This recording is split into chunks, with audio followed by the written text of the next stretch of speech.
여러분은 블랙홀을 만나고도 마주친 사실을 몰랐을 거예요. 우주에 있는 것과 같은 진짜 말고 인터넷 블랙홀 말이에요. 액세스하려는 웹사이트가 로딩이 되지 않거나 이메일이 목적지에 도달하지 못하고 사이버 공간에서 영원히 길을 잃은 것처럼 보일 때 발생할 수 있어요. 미국의 한 유명 대학의 연구팀은 이 현상을 살펴보기 시작했고 그들이 발견한 건 놀라웠습니다. 우선 인터넷에서 뭔가 잃어버리는 상황은 여러분이 생각하는 것보다 훨씬 더 자주 일어나요. 이러한 인터넷 약점의 식별을 돕기 위해 연구원들은 15분마다 업데이트되는 온라인 상호작용형 지도를 만들었어요. 이 지도에는 온라인 블랙홀이 붉은 깃발로 표시되어 있어요. 서로 이메일을 보냈는데 메시지가 친구에게 전달되지 않는 경우 무선 네트워크에 오류가 있거나 특정 서버가 일시적으로 중단되었기 때문일 수 있어요. 이것들은 간단하고 해명할 수 있는 사례들이에요. 다른 것들은 더 미스테리하고 상황을 종합하기가 더 어려워요. 바로 지금 전 세계의 많은 메시지들이 온라인 블랙홀로 사라져요. 이런 식으로 생각해보세요. 인터넷을 통해 전송되는 모든 정보는 한 지역에서 다른 지역으로 짐처럼 돌아다니며 심지어 세계의 가장 먼 구석으로 이동해요. 대부분의 사람들은 주문한 물건의 우편, 편지 또는 소포가 분실된 경험이 있을 거예요. 운송 중에 파손될 수도 있고 심지어 적재될 때 배달 차량에서 떨어졌을 수도 있어요. 보통 운송회사나 판매자가 손실을 단순히 여러분이 썼던 금액을 환불하거나 제품을 다시 보내서 배상해요.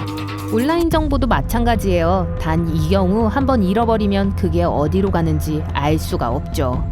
상호작용형 지도의 작동 방식은 이렇습니다.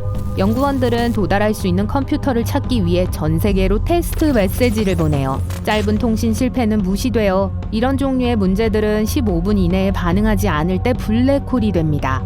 조사 결과 전체적으로 전 세계 컴퓨터의 7% 이상이 3주에 한 번 이상 이런 유형의 오류를 경험한 것으로 나타났습니다. 이 지도가 인터넷 블랙홀이 무엇인지 알아내는데 도움이 되었나요? 그렇진 않지만 미스테리를 밝혀내는 첫 단계예요. 지금까지 인터넷을 원활하게 운영해야 하는 전문 네트워크 운영자에게 제일 유용했습니다. 또 다른 인터넷 센세이션은 인터넷상에서 제일 미스테리한 노래에 대한 이야기였어요. 그리고 그건 캐나다 라디오 방송국 팬 사이트에 누군가가 노래 클립을 올렸던 2007년으로 거슬러 올라가요. 같은 댓글에 이 노래는 얼마 전 독일 라디오 방송국에서 녹음된 것이라고 달렸지만 가수가 누군지 이 노래가 얼마나 오래됐는지는 전혀 알 수 없다고 적혀 있었어요.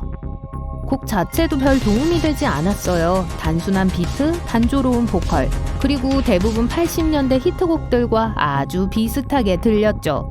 익숙하게 들렸지만 동시에 어디에서 온 건지 정확히 파악하는 게 정말 어려웠어요. 이 노래에 대한 정보는 인터넷에 들불처럼 퍼졌지만 어느 순간 이 곡을 누가 썼는지, 누가 불렀는지, 심지어 언제 나왔는지를 아는 사람은 없었어요. 인터넷의 음악광들이 이 노래를 인터넷에서 가장 미스테리한 노래라고 부르기 시작하는 데는 그리 오랜 시간이 걸리지 않았죠. 처음에 댓글을 달았던 사람도 결국 검색에 참여했습니다. 몇 년 전 라디오 방송국에서 녹음한 사람이 자기 동생이라고 하면서 말이죠. 그는 이 노래가 좋다고 생각했고 가수의 이름을 알 수 있게 그 곡이 결국 재생되기를 바랬어요. 그런 일은 일어나지 않았습니다. 수년간 수많은 사람들이 그 노래의 소유권을 주장하려고 노력했지만 모두 가짜로 판명되었습니다.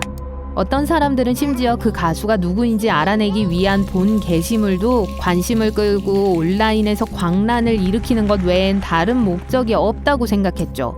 오늘날까지도 그 노래의 저자는 알아내지 못했지만 온라인 커뮤니티는 이 첫 번째 사례 이후로 많은 사람들이 제일 좋아하는 잃어버린 곡들을 식별하는 걸 도와주었습니다. 다른 인터넷 미스테리들은 훨씬 더 소름 끼쳐요. 2017년 6월 프랭크라는 이름의 한 청년이 심장질환으로 갑자기 세상을 떠났어요. 5개월 후 그의 가장 친한 친구 팀은 프랭크로부터 이상한 제목의 이메일을 받기 시작했어요. 내가 지켜보고 있다 라고만 쓰여 있었죠. 흥미로운 도입부 외에도 이메일에는 두 사람만이 알 수 있었던 정보도 포함되어 있었습니다. 얼마 전에 두 사람은 팀의 다락방에서 그 공간을 어떻게 할지에 대해 대화를 나누고 있었어요. 팀이 아는 한 그 대화를 들은 사람은 아무도 없었어요. 이상하게도 이메일에 이끌려 팀은 다락방을 청소하기 시작해 마침내 다락방을 사용하게 됐죠. 저 너머로부터 이메일을 받은 유일한 사람은 절친뿐만이 아니었어요. 프랭크의 사촌도 부러진 발목에 대해 이야기하는 메시지를 받았어요. 놀랍게도 프랭크의 사촌은 이메일을 받기 일주일 전에 진짜로 다리를 다쳤어요. 오늘날까지도 누가 그 이메일들을 보냈는지 아는 사람은 없습니다. 그의 친구들과 가족들이 아는 한 프랭크의 컴퓨터나 비밀번호에 접근할 수 있는 사람은 아무도 없었어요. 대부분은 프랭크의 계정이 해킹당했을 거라고 믿지도 않았어요. 인터넷 미해결 사건의 팬이라면 존 티토라는 이름을 분명히 들어본 적이 있을 겁니다. 이 모든 것은 2000년으로 거슬러 올라가는데 이 이름을 가진 사용자가 어느 날 자신은 시간여행자라고 주장하며 인터넷에 정보를 게시하기 시작했을 때였어요. 그는 미래에서 왔다고 주장했고 미래에 대한 예측을 하기 시작했죠. 우선 존 티토는 자신이 2036년에서 온 군인이라고 말했습니다. 듣자 하니 이 특정의 컴퓨터 바이러스가 이미 세상을 파괴해요.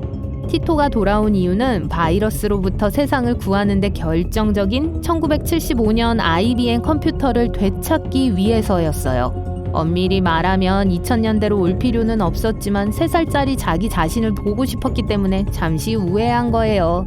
몇 달 동안 이 사용자는 자신들이 던지는 모든 질문에 대답했고 미래를 아주 아리송한 방식으로 묘사했습니다. 그는 항상 자기가 제공한 정보에 면책사항을 추가했어요. 대체 현실이 존재할 수 있기 때문에 자기가 제시한 미래가 일어나지 않을 수도 있다고 말했죠. 사람들이 했던 너무나도 뻔한 질문은 티토는 어떻게 시간여행을 할 수 있었느냐였죠. 많은 온라인 답변을 통해 그는 사람들에게 미래의 시간여행이 어떻게 가능한지에 대한 일련의 기술적인 설명을 해주었습니다. 또 그는 복잡한 알고리즘과 심지어 기계 사진도 제공했어요. 근데 사진 화질이 너무 안 좋았어요. 미래에는 카메라가 진짜로 안 좋아질까요? 믿기 어려운데요. 온라인상에 존재하던 중 존 티토는 게시물을 올리는 걸 중단했습니다. 그의 추종자들은 티토가 임무를 완수했을 수도 있고 인류를 구하기 위해 미래로 돌아가야 했을 수도 있다고 단정지었어요. 온라인 포럼에서 사라진 후 많은 사람들이 그 이야기의 배후에 뭐가 있는지 알고 있다고 주장했습니다. 한 기자는 심지어 자기가 존이라고 주장하는 2명의 다른 사람들로부터 연락을 받았어요. 2사람 모두 애초에 인터뷰 연락을 받지 못한 것에 대해 조금 불쾌했어요. 그중 가장 이상한 건 아마도 티토가 1975년으로 돌아갔을 때 존 티토의 여자친구였다고 주장하던 한 여성의 이야기일 거예요. 그 관계에서 심지어 남자아이를 낳기도 했어요. 근데 생각해보면 엄밀히 말해서 아버지보다 먼저 태어났어요. 존 티토가 예언한 대부분의 일들은 일어나지 않았습니다. 그럼 그의 이야기는 왜 그렇게 인기를 끌었을까요? 어떤 사람들은 순전히 운이 좋아서라고 말할 거예요. 인터넷은 온갖 종류의 이상한 이야기, 미스테리, 그리고 거짓말로 가득 차 있어요. 그중 일부는 증거가 없어도 충분한 관심을 받아 인터넷에 빠르게 퍼져요. 그리고 어떤 사람들은 그걸 진짜로 믿어요.